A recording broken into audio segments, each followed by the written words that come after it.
তুমি যদি প্রত্যেক মাসে ইএমআই দাও তাহলে সম্ভবত তুমি ধীরে ধীরে গরিব হচ্ছ। শুনতে খারাপ লাগলে এটাই সত্যি।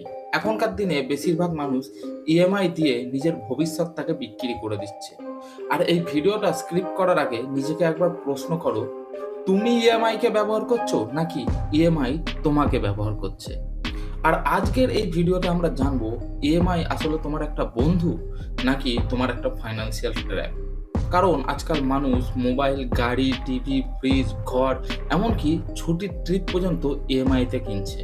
কিন্তু এই একটা জিনিস কখনো ব্যাংক বলে না, এই ইএমআই গুলো তোমার ভবিষ্যতের টাকা চুপি চুপি খেয়ে নিচ্ছে। কিন্তু তার আগে, হ্যালো বন্ধুরা, আমি কুনাল আর তোমরা দেখছো কেবি টক্স। ধরো তুমি কোনো 1 লাখ টাকা ফোন কিনলে ইএমআইতে, ব্যাংক তোমাকে বললো 4,500 টাকা প্রত্যেক মাসে ইএমআই দিতে হবে। শুনতে খুব সহজ লাগছে, তাই না? কিন্তু বেশিরভাগ মানুষ এখানেই ভুল করে। তুমি যখন ওই 1 লাখ টাকার মোবাইলটা ইএমআইতে নাও আর যখন ইএমআইটা শোধ হবে, তখন দেখবে 1 লাখ টাকার থেকে অনেকটা এক্সেস টাকা তোমাকে ব্যাংককে দিতে হয়েছে। আর যতদিনে তোমার ইএমআইটা শোধ হবে ততদিনে ওই মোবাইলের ভ্যালু অ্যাকচুয়াল ভ্যালু থেকে কমে যাবে। হিসাব মতো তুমি দুদিক দিয়ে লস করছো।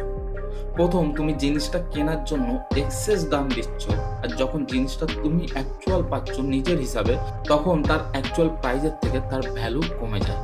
তুমি ভাবো তুমি খুব লাভ করছো, কিন্তু আসলে তুমি লস করছো। ব্যাংকগুলো খুব চালাক আর সাইকোলজিক্যাল একটা ট্রিক ইউজ করে তোমার সাথে। তারা কখনো তোমাকে অ্যাকচুয়াল দামটা বলবে না, তারা বলবে তোমাকে মাসে 2,999 টাকা করে ইএমআই দিতে হবে। তখন আমাদের ব্রেন ভাবে এই টাকাটা খুবই কম, আর ঠিক সেই সময় আমরা ইএমআই ট্র্যাপে পড়ে যাই। দেখো, ইএমআই নেওয়াটা সমস্যা নয়, কিন্তু যখন একসাথে কেউ অনেকগুলো ইএমআই নিয়ে নেয় তখন শুরু হয় আসল সমস্যা।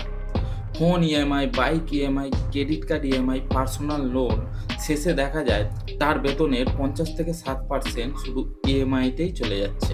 আর ঠিক সেই সময় তুমি নিজের জন্য কাজ করছো না, তুমি কাজ করছো ব্যাংকের জন্য। তাহলে কি ইএমআই বা লোন নেওয়া উচিত নয়? দেখো, ইএমআই বা লোন ততক্ষণই খারাপ নয় যতক্ষণ তুমি এই 3টে জিনিস মনে রাখছো। প্রথম, তোমার ইনকাম বাড়বে এমন কোনো জিনিসের জন্য তুমি ইএমআই বা লোন নিতে পারো, যেমন এডুকেশন বা কোনো বিজনেস বা কোনো ল্যান্ড কেনার জন্য।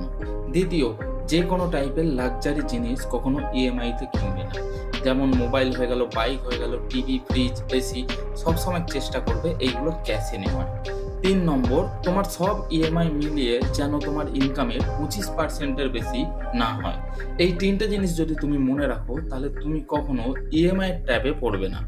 শেষে একটা প্রশ্ন তোমার জন্য, তোমারও কি ইএমআই আছে? যদি থাকে তাহলে কমেন্টে লিখবে ইএমআই ট্র্যাপ, আর যদি না থাকে তাহলে কমেন্টে লেখো ইএমআই ফ্রি। আর তোমরা যদি চাও টাকা আর ইনভেস্টমেন্ট নিয়ে ভিডিও পেতে, তাহলে আমার চ্যানেলটাকে সাবস্ক্রাইব করতে ভুলবে না। কারণ আমরা এই চ্যানেলে শিখি কিভাবে টাকা আমাদের জন্য কাজ করবে, আমরা টাকার জন্য নয়। তো এখনের জন্য এতটাই, দেখা হবে পরের ভিডিও। ততক্ষণের জন্য টাটা।